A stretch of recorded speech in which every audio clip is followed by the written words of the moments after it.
Welcome. And we'll start off, of course, with our bracha. Baruch atah Adonai Eloheinu melech haolam asher kitshanu b'mitzvotav v'tzivanu la'asok b'divrei Torah. Amen. Amen. And we are, of course, looking at Acharei Mot. And here it is. So I do want to continue with the Rashis, but there's a really beautiful Torah Temimah, which I thought you might enjoy. So we will do that. And here it is. Acharei Mot v'gomer. Tanya. So there is, as you know from this word at this point, that it's introducing an early source of Mishnaic origins around the same period prior to the year 200. Lama hu maskir mitatan b'yom haKippurim. So he goes a step further. We discussed the question as to why the mention of the death of Aaron's two sons. But the point is it has to do with Yom HaKippurim on Yom Kippur. Why? What's the connection? Lelamedcha, to teach you, shekeshem sheyom HaKippurim mechaper al Yisrael, to teach you that just as the Day of Atonement, Yom HaKippurim, atones for the Jewish people, kach mitatan shel tzadikim mechaperet al Yisrael, so the death of the righteous atones for Israel. And this is in the Yerushalmi Yoma. And you certainly, I would say, before we go into the Torah Temimah's interpretation of this, I would say that on the surface, this sounds awfully similar to Christianity in a certain kind of way. The idea of an individual acting at the death of an individual acting as an atonement offering. And I'm not saying it's not there, but that isn't the way Torah Temimah's got to handle it.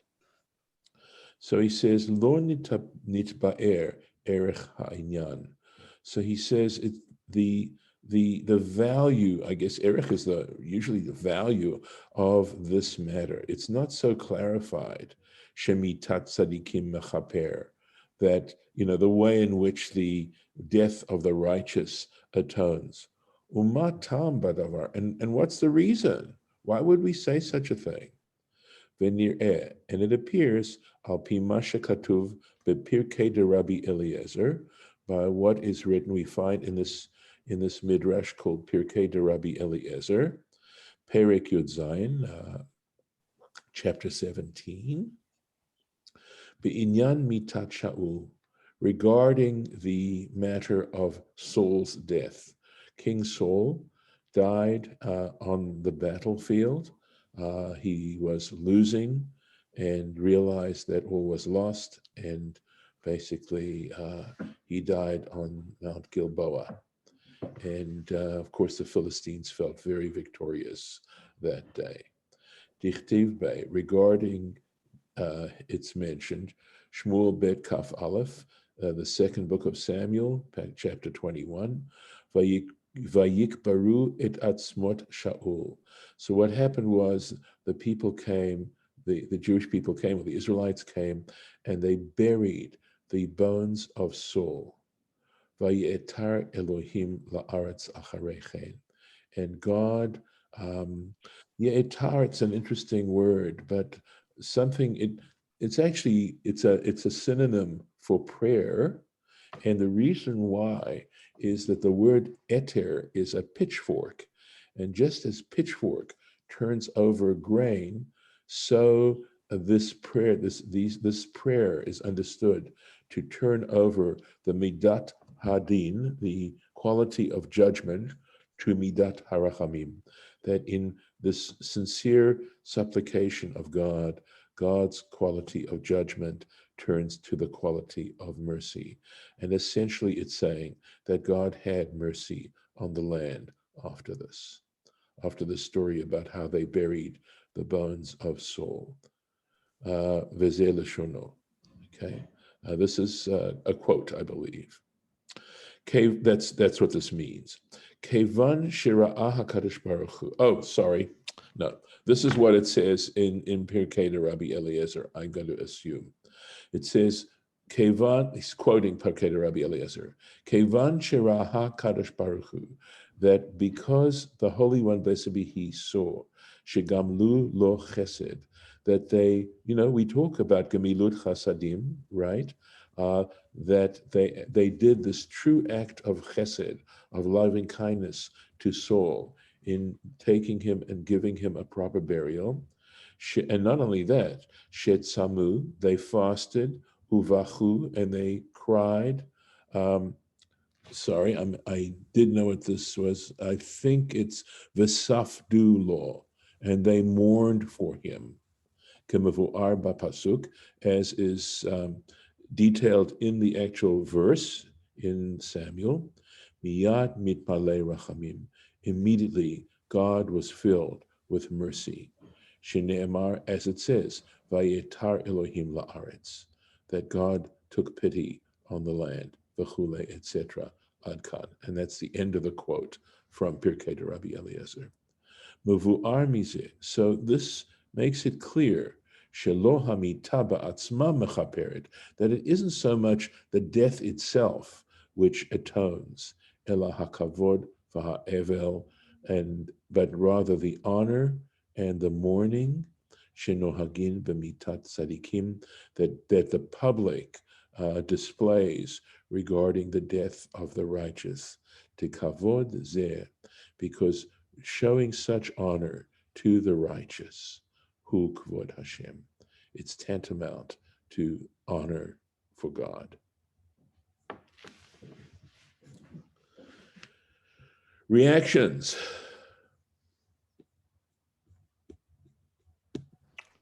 So I like it better than the idea that it was the death itself, because, as you said, it's not how we understand death. Mm-hmm. So when they say the death atones for righteous, by death they didn't just mean the act of dying, but the whole process that it brought about. Yes, that's what Baruch Halevi Epstein wants us to understand. Now, I will be honest with you. I love this interpretation. It's a beautiful interpretation. And I also accept the interpretation, but I do not believe that is the mere intention. I believe there really is the intention of understanding that there is a sense in which there is personal sacrifice involved. I think it's there. That it is a huge sacrifice for the community when a righteous person passes away. That there's level of spiritual blessing that comes about through the presence of a righteous individual. But not only that, but when that righteous individual passes away, not only that in and itself, it's, even though that person's presence is no longer there, there is a continuous blessing even in that person's death. That I think is the part of the point that's being made here. That they're not only a source of blessing in their lifetime, but even in their death, even in their passing, they're a source of blessing. That's a different approach than, being what they gave during their lifetime, yes, remains to some extent after their death. It's not that God is looking for death. That God is hoping that people will commit self-sacrifice or become martyrs. It's not like martyrdom is the point. So I think that it may actually try to be opening up some doors for us to look at death in a different kind of way. Look, death, as I love to say, is absolutely the most democratic institution of all time. And I realize that it doesn't seem as if most people these days, at least in Western cultures, meditate too much on the fact that we are here for such a short time, and that pushes us in a certain direction as to how we want to use our lives. That death is actually a great instructor, but that also that there is something positive on the other side of things. That death is not necessarily a bad thing, except in its relationship to this world. Of course, though, when wicked people, are no longer around, that is a source of blessing too. But by and large, we like to think that, that life is given to us to make this world a better place. So, but I do think there's a lot being packed in here as to in terms of that initial statement, and then there's the beautiful explanation of Baruch Halevi Epstein. But we are talking about atonement here, and we are going to be talking about animals being put to death. And incidentally, they do say in our tradition that in terms of our own personal atonement, that our own death atones for 99.9% of the sins we've committed in this life. And possibly the animals are substitutes for the human I'm sure of being, so that it's really Yes. like it's humans, sacrifice, but we don't want to do that. So Correct. we symbolically use an animal, Right. but the concept of the sacrifice of the human being is still there, just symbolic in the use of the animal. I'm absolutely certain of it. And in fact, that is actually the real takeaway of the story of the Akedah. The Akedah is that transitional moment, and it's stated in other places explicitly. This isn't just me speculating, that what God taught Abraham in that moment is by substituting the ram for Isaac, is that God did not want us to sacrifice human beings. And that rams, and the fact that it took place on Mount Moriah, which of course was the location of the temple, it's all there, okay? And that in fact the animal is an acceptable alternative. That the human is not an acceptable alternative. Correct, the human is Right, an acceptable but it's the Because concept. God doesn't want us to kill ourselves or our children for his sake. That's not Right. the kind of God we No. worship. No, but on the other hand, remember, we've got the death of Aaron's two sons, okay? We have that. Which And is often interpreted as a punishment for misbehavior. it is interpreted that way, but it's also interpreted as an act of martyrdom. It's ambiguous. And here's the thing, the dynamic is such: if God gives us life, does God have a right to take that life? And the answer is undeniably. And there's a difference between God taking the life and our doing it ourselves. Absolutely, But absolutely. but what I was trying to say is, yes, we use the animal, but the animal's life to us is meaningless, except for in the fact that it symbols that we are sacrificing ourselves. Well, we all know that. Not exactly. I mean, it's part of the wealth of the ancient world. It was a valuable thing. I think beyond Well, that too, by the way, I think that's why it's a sacrifice. I mean, in the sense, what I mean by meaningless, I don't mean it had no monetary value. But the sacrifice is ours more than it's theirs. It's not their soul that's meaningful in a religious perspective. The sacrifice is ours, not the animals. Yeah. And the other thing I want to say is that as I understand it, if you're a farmer, let's say you're a dairy farmer, you develop a relationship between yourself and the animals. They aren't merely, maybe not so much with chickens, who knows, but for sure with cows. I think that, the farmers very often will name them, okay? They're not nameless. And certainly certainly in days prior to milking machines and, that kind of thing, it was your animal. It wasn't exactly a pet, but on the other hand, it was a living thing, and you did have a relationship with it. So, taking this and having to kill it quite possibly had an emotional element to it as well. I'm just throwing it out there. I'm not saying in every case. Yeah. Kill dairy cattle? Yeah. Well, They if they required a cow, yeah, if that's what you had. It was a dairy cattle, not a beef cattle? Who knows? It could be. Could Whatever. be. It does. Let's put it this way. I haven't read anywhere where it makes a distinction. Okay. So I mean, in many cases, it's a bull. It's not a, but even so, a bull clearly has value as well. Don't Except even for you know. said that they were female animals and you're not supposed to get rid of, you're not supposed to sacrifice and or kill the mother and the child in the same Correct. day. Right. In Right. some cases, well, Right. for example, we talk about the para Right. aduma. Par is a bull, a para is a cow. Right. In this case, it's a par. It's not a para. But the para aduma was a heifer. So let's go on. Well, I have one more thing to say. Sure.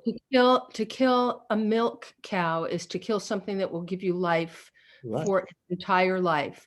To kill a beef cattle is one that is killed for that specific purpose of being brought into this life to be slaughtered as a piece of beef. But Lisa, I'm when did curious. they- when What- did they, wait, I haven't said anything yet, so let me talk first. But when did they start differentiating between beef and milk animals? That was Because my those exact were question. bred, those are made separate, those were bred, and they may have been bred separately then or not. Good point. I don't know. Okay. All I know is that to this point, I have not read of differentiation. It just says a bull, it just says a cow, and that's it. And besides which, not all these people were wealthy and had large herds. So, and if what we're doing in this discussion is bringing out a little bit more of a sense in which it really was a sacrifice and not simply substituting an animal for the person, but that it did involve some personal level of sacrifice, I think that's a good thing. I think that's the point, is that we should not be, I'm struggling, sorry for a word, but not to consider life very important. Look at how human life is treated when we read about these shootings and things like that. How are people viewing human life, right? The cavalier, that we should be cavalier about life. And I think the purpose is that we shouldn't be, but it's so easy to become that way. Human beings are capable of it, sadly. So that's what I think it's about as well. All right. Yes. Let's go on here. Golda, just in response to your chat about Jacob knowing how to breed flocks. Yes, of course, they were wealthy people, but to assume that most farmers were wealthy, I don't know that we can do that. So let's keep going here. I'm looking to see. Yeah, I went on quite a little bit. Right, we read about the fact that he had to immerse himself every time he changed his clothes. Let's see then that would be this verse up here. Right, we did this, I remember. We talked about the clothing, the linen clothing, and how that clothing was exactly the same as the regular priest, that on this particular day, he wasn't distinguished by his special garments. And let's go from here. We'll go from verse 5. Ume'et adat b'nei Yisrael, and from the congregation of the children of Israel, yikach shnei seirei izim lechatat, he should take 2 goats as a sin offering.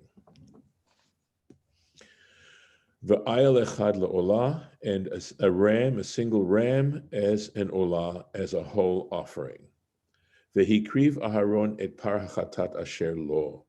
So now he's taken those animals, and now he's going to start performing the rites. V'hikriv Aharon et par hachatat asher lo. Aaron should present the bull of the sin offering, which is his. V'chiper ba'ado, and he should make atonement for himself, uva'at beito, and for his household. et par hachatat asher lo, the bull of the sin offering, which is his. Ha'amur lamala, it was already mentioned above that he was to take, it started very off. The very first offering he had to bring was this bull, right, that mentioned of us as a sin offering.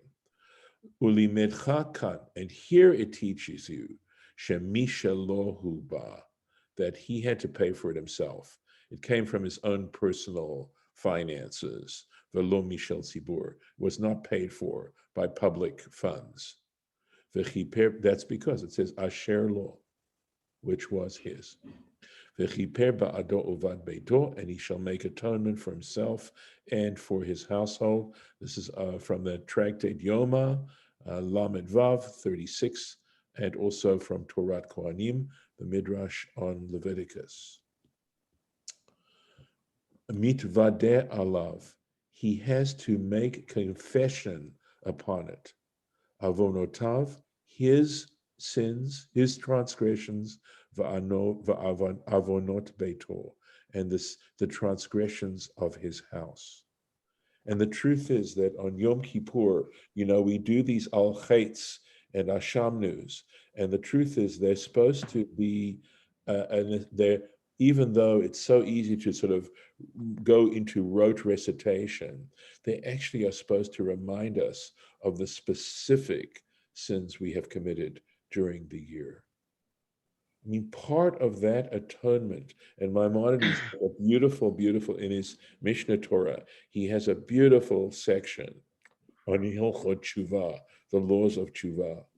But the truth is, we are supposed to take this day and make explicit statement to God of the specific things that we have done wrong.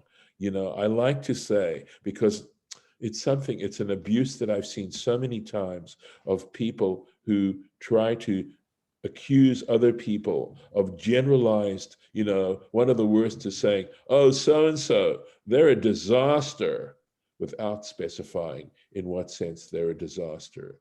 And so often I think all of us tend to focus on the emotional, the emotions that are put inside of us as a result of a specific act, and then don't go back and look at the act carefully and say, wait a second, what was upsetting about this? What wasn't upsetting about this? What did I contribute to this?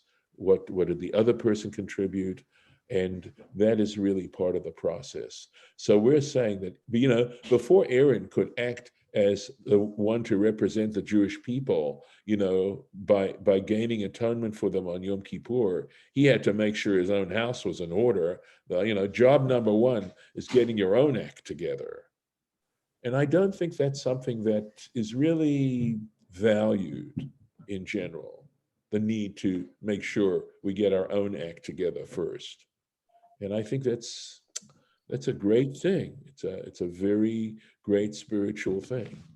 At any rate, but it also could be the fact, and unfortunately, that many times what you're left with after an incident is your emotional reaction to it, as opposed to remembering the details, right? So Right. when you say something about someone else or what's happened to you or whatever it is, that's what's left with you is your feelings about it, as opposed to, thinking at the time, what were the specifics, that caused it, etc. So unfortunately, that's what happens. And then when it comes to, Yom Kippur, you don't remember any of it, right, by that point, or you might not remember all of it. So that's Well, speak for yourself, because maybe it's my psychoanalytic training or whatever, but I completely, I feel the emotion, but then something is, when I can come out of it, I can certainly, and sometimes it's the other way around. Sometimes I consciously can put it into context and help myself come out of it.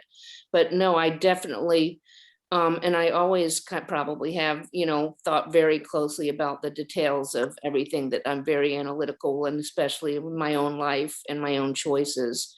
And I have no problem relating to the al-chaitz and everything, because it's just so easy to remember specifics for me that go with the feelings. Maybe it's just some learning how to do it. No, I remember most of the specifics, but I mean, if I talk to most people that I've talked to a lot of people, they don't necessarily remember the specifics about why they made that statement. I mean, I deal with that, a lot of times in work situations, people will react to somebody, and then when you ask them for specifics, they don't have it. So But- I don't think it's human nature. I mean, that might be your training, that might You be can get people- there. Yeah, but it takes a lot of work to do it, and it's not necessarily that people are conscious of that on a level that you would hope that they would be. Consciousness is huge. Yeah, You so can that's develop my- that, yeah, Yeah, that's my point. Not everybody is that conscious, and for sure. yeah, and I think that, yeah, so I think this is, the point here is to teach us to be conscious on that level, so that we do have that knowledge. But unfortunately, it's not something that is carried forward. So anyway, that was my point. Anyway, so It's Sorry. just not a given. nope, that you it's not a can't given. do it. Yep. And not only that, there's that statement, there's that proverb, give a dog a bad name and hang him, right? And I've seen this in the work situation as well, where people are said to be a bad worker and no specifics are given. And frankly, that's not helpful. Nope. If you're going to try and change behavior, you've got to let a person know what the specifics are and what the specific example is of it. I'm going to stop the share at this point, and being mindful of time. And I'm going to also thank the people who have joined us for this lesson and stop the recording.